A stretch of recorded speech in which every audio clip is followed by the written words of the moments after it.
शनीच्या कठोर शाळेनंतर ब्रह्मांड स्वतः तुमच्या चरणांवर फुलं अर्पण करणार आहे. कर्मयोगी आत्मा, संयमाचा पर्वत आणि एक मौन तपश्चर्या. मकर राशी ही राशी म्हणजे शिस्त, परिश्रम, कर्तव्य आणि शांत झगडा. तुमचं जीवन म्हणजे सतत काहीतरी मोठं घडवायचे, पण त्यासाठी कोणालाही न दाखवता चाललेली एक अत्यंत गुप्त चढाई. तुम्ही अनेकदा अशा टप्प्यांवर पोहोचलात जिथे प्रयत्न भरपूर पण फळ नाही, कर्तव्य पार पाडलं पण ओळख नाही, स्वतःच्या भावना गिळून घेतल्या पण प्रतिसाद मिळाला नाही, पण तरीही तुम्ही थांबला नाहीत. आणि म्हणूनच शनीने तुम्हाला तपश्चर्येच्या परीक्षेत पूर्ण गुण दिले आहेत. आता वेळ आली आहे या परीक्षेच्या सोन्याच्या पारितोषिकाची. सोन्याची वाट. मकर राशीसाठी हे 3 ब्रह्मबिंदू आहेत. नंबर 1 आहे शनीचा फलदायी टप्पा. कर्माच्या प्रत्येक थेंबाचं सोनं बनणार आहे. शनी मकर राशीचा स्वामी असून गेल्या काही वर्षात त्याने तुमचं धैर्य, जबाबदारी आणि न खचण्याची वृत्ती तपासली. पण आता शनी स्वतः म्हणतोय, मी पाहिलंय, तू सोसलंयस, आता मी तुला उंच नेणार आहे. या कालखंडात एखादं झुपलेलं काम अचानक यशस्वी होईल. सरकारी, कायदेशीर अथवा दीर्घकाळ थांबलेली प्रक्रिया तुमच्यासाठी अनुकूल ठरेल. सामाजिक व व्यावसायिक प्रतिष्ठा वाढेल. कर्माच्या शुद्धतेमुळे तुम्हाला अचानक वळणावर मिळालेलं सोनं अनुभवायला मिळेल. हीच ती सोन्याची वाट, जिथे तुमच्या श्रमाचं रूपांतर ब्रह्मकृपेत होतं. नंबर 2 आहे आत्मसन्मानाचा पुनर्जन्म. ज्यांनी दुर्लक्ष केलं तेच आता ओळख देणार.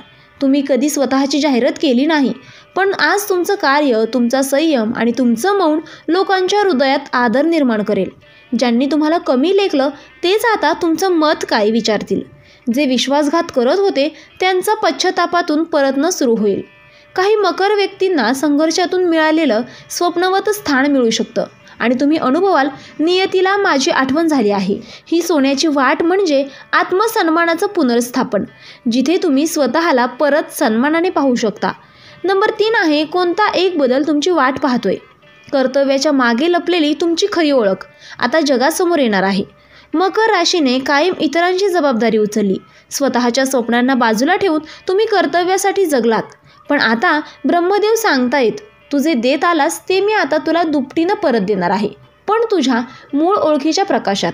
हा बदल म्हणजे स्वतःच्या क्षमतेवर पुन्हा विश्वास वाटायला लागणं, लोकांना नेता, आधारस्तंभ, प्रेरणा वाटणं, स्वतःचं ब्रँड, स्वतःचं सामर्थ्य आणि स्वतःची ओळख निर्माण करणं. जिथे तुम्ही तळाशी होतात तिथून आता लोक नेतील तुमचं नाव. हा बदल म्हणजे तुमचं कर्तव्यनिष्ठ अस्तित्व आता कर्तृत्व पूर्ण यश होऊन उगम पावतंय. आता काही खास उपाय आहेत. नंबर 1 आहे शनिवारी काळ्या उडदाची खिचडी गरजू लोकांना द्या. नंबर 2 आहे रोज संध्याकाळी ओम शं शनिश्चराय नमः हा जप 11 वेळा करा. नंबर 3 आहे दर आठवड्यात 1 दिवस फक्त स्वतःसाठी ठेवा. तुमचं आतलं शक्तिस्थान त्या दिवशी उजळतं. मकर राशी. आता ब्रह्मदेव स्वतः तुमच्या पायाशी दीप ठेवत आहेत. मकर राशीचा प्रवास म्हणजे निवांत न जगता जबाबदारीने जगलेलं एक आयुष्य. तुम्ही कोणत्याही परिस्थितीत मी माझं कर्तव्य पार पाडणार हेच व्रत घेऊन पुढे चालत आलात. पण तुमचं आयुष्य कधी ओरडलं नाही. त्याने सगळं सहन केलं, सगळ्यांसाठी लढलं आणि शेवटी स्वतःच्या मनातच हळवं लपवून ठेवलं. तुमचं हेच मौन, तुमचं हेच न थांबणं आता शनी आणि ब्रह्मदेव दोघांनाही झुकायला भाग पाडते. कारण आता ही सोन्याची वाट फक्त यश देणारी नाही, ती तुमचं सत्व परत करणारे आहे. तुम्ही जे काही गमावलं ते आता कर्माची परतफेड म्हणून मिळणार आहे. आणि ज्यांनी तुम्हाला नाकारलं ते आता तुमच्या सावलीत उभे राहतील. ज्याच्या अपेक्षेने तुम्ही झिजलात त्या अपेक्षाचं आता तुमचं भाग्य घडवतील. मकर राशी. आता जेवढं तुम्ही शांत राहिलात तेवढाच तुम्ही उजळून जाणार. तुमचं यश आता कोणालाही त्रास न देता, कोणालाही मागे न टाकता फक्त तुमच्या श्रमांच्या, सात्विकतेच्या आणि संयमाच्या जोरावर घडणार आहे.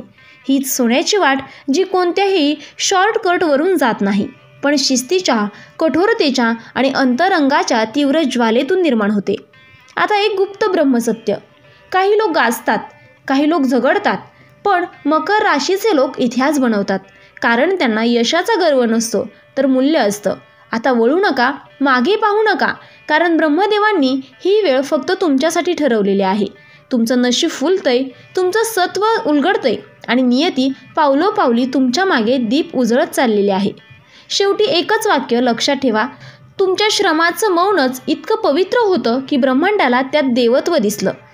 तर मित्रांनो, व्हिडिओ आवडला असेल तर व्हिडिओला लाईक करा, चॅनेलला सबस्क्राईब करा आणि आजचा व्हिडिओ शेवटपर्यंत पाहिल्याबद्दल धन्यवाद.